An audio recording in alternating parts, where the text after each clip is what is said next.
encontraste el siguiente capítulo de nuestra palabra de nuestro Señor en Daniel 4, que habla sobre el segundo sueño del rey Nabucodonosor. ¿Y qué habla? Bueno, este capítulo nos muestra aquí la lección, que es un capítulo muy singular. ¿Por qué? Porque parece ser un documento estatal en el que el rey Nabucodonosor habla y da su testimonio, ¿verdad?, de lo que él vivió y las maravillas y cómo trabajó Dios en su vida. Y ahora el rey Nabucodonosor, de ser un hombre que era antiguo y soberbio, terminó siendo un hombre humilde que alabó a Dios, ¿verdad? Sabiendo y dándose cuenta que solo Dios es el único que tiene el poder, ¿verdad? Y que Dios lo había puesto a reinar a él. Y que el rey Nabucodonosor no sería el rey Nabucodonosor si no fuera por Dios, ¿verdad?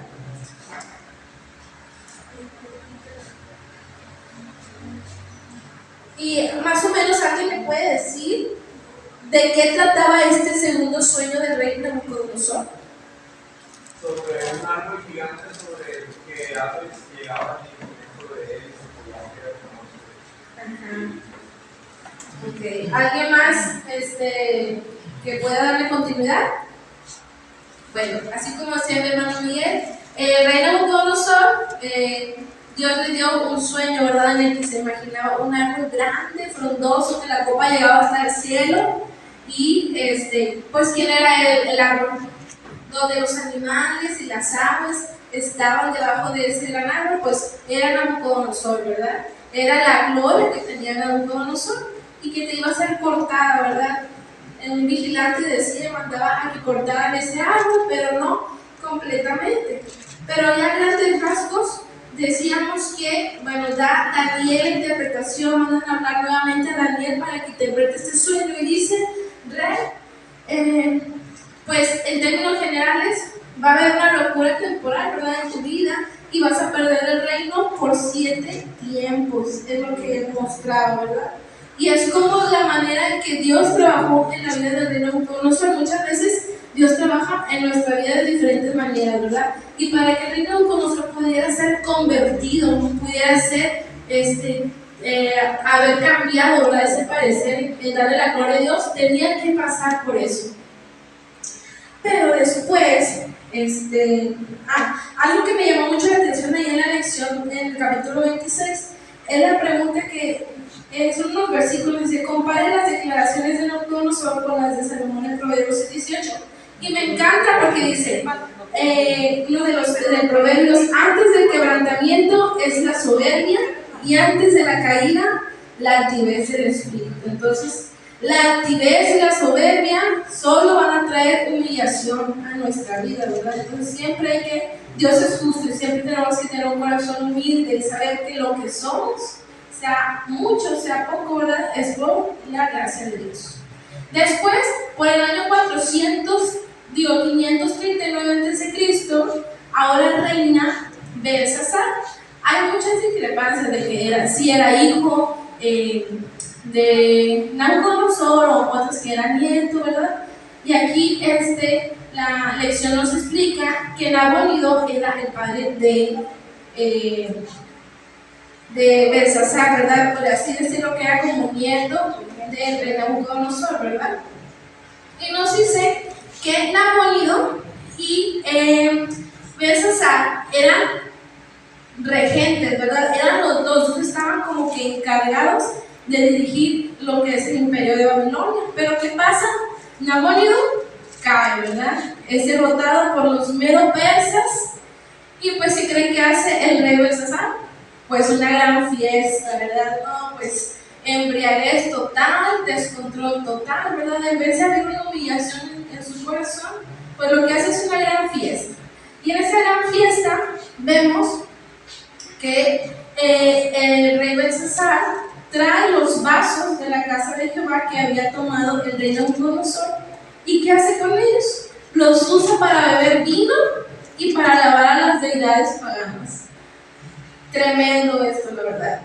¿Y qué pasa? ¿Alguien me puede decir qué pasa en ese clímax, en esa fiesta? Una visión. Dios escribió un mensaje misterioso encalado en la pared, ¿verdad? Decía que eran como dedos humanos que escribían. ¿Y qué palabras eran las que se estaban escribiendo? Mene, Tekel, Pérez. Sí, yo creo que decir qué significa esto, ¿verdad? Pero algo sí es que sembró terror, ¿verdad? Y duda de qué era lo que estaba pasando. Entonces mandan a traer nuevamente a Daniel para interpretar, y Daniel lo acusa de 3 cosas. ¿Cuáles son estas 3 cosas por las que estaba acusando Daniel? A ver, César. No había humillado su corazón, se ensoberbeció contra Dios del cielo y dio alabanza a los dioses de la fe. Wow, la verdad que qué fuerte, ¿verdad? Que como, imagínense que Dios, o sea, acusándolo, ¿verdad? Oye, no está humillado tu corazón, sino que te has ensoberbecido. Bebiste también de los vasos de mi casa, ¿verdad? Diste alabanza a dioses de plata y de oro y bronce. Bueno, pues qué barbaridad. Entonces, ¿cuáles son las definiciones o qué es lo que representa estas palabras? ¿Alguien me puede decir qué significa o qué es cómo lo describió el rey Daniel a la palabra mene? Muy bien, Tekel. ¿Y Pérez? Tu reino ha sido roto y dado a los medos y a los persas. Sí, dice que Pérez es la forma verbal de upasi. Así que tu reino ha sido roto y ha dado a los medos y a los persas. Qué gran contraste, ¿verdad? Entre el rey Nabucodonosor, que alcanzó misericordia de Dios y se humilló a tiempo, ¿verdad? Pero qué mal, ¿verdad? Que Belsasar no tuvo esa humildad, ¿verdad? No tuvo temor de Dios, y en vez de haber visto cómo era derrotado, ¿verdad? Su padre Nabonidus, y entrar en humillación delante de Dios, lo que hizo fue una fiesta pagana. Entonces ahí podemos ver los contrastes, ¿verdad? Y la misericordia también de Dios en la vida de Nabucodonosor. Es también muy importante, hermanos, que oremos por nuestros líderes, porque a veces cuando venimos a la vida espiritual nos dicen, vamos a orar ahora por los políticos, por el presidente. Es bien importante, ¿por qué? Porque ellos son los que gobiernan esta tierra, ¿verdad? Y vean en Timoteo, 1 Timoteo 2:1-4, dice que para que vivamos quietos y reposadamente en toda piedad y honestidad.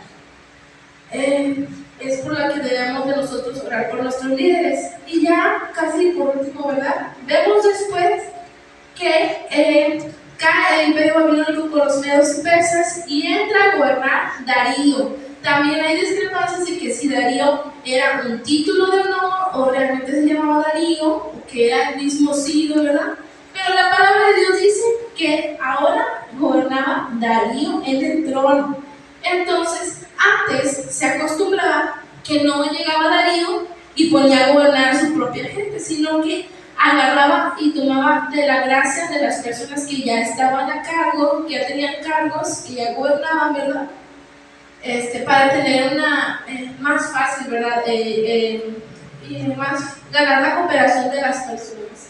Entonces, tiene una estructura, Darío. ¿Cuál es esta estructura administrativa que tuvo en este gobierno? ¿Alguien me puede decir? Tenía 20 sátrapas que gobernaban todo el reino y 3 gobernadores, de los cuales era Creo que eran 120 sátrapas que gobernaban todo el reino, ¿verdad? Pero había uno que se descartaba de entre todos esos 120. ¿Quién era? Era Daniel, ¿verdad? Porque dice la palabra de Dios que Daniel tenía un espíritu superior, ¿verdad? Aparte era fiel, y Darío quería ponerlo hasta encargado de todo el reino. Ok, muy bien. Entonces, ¿qué pasa?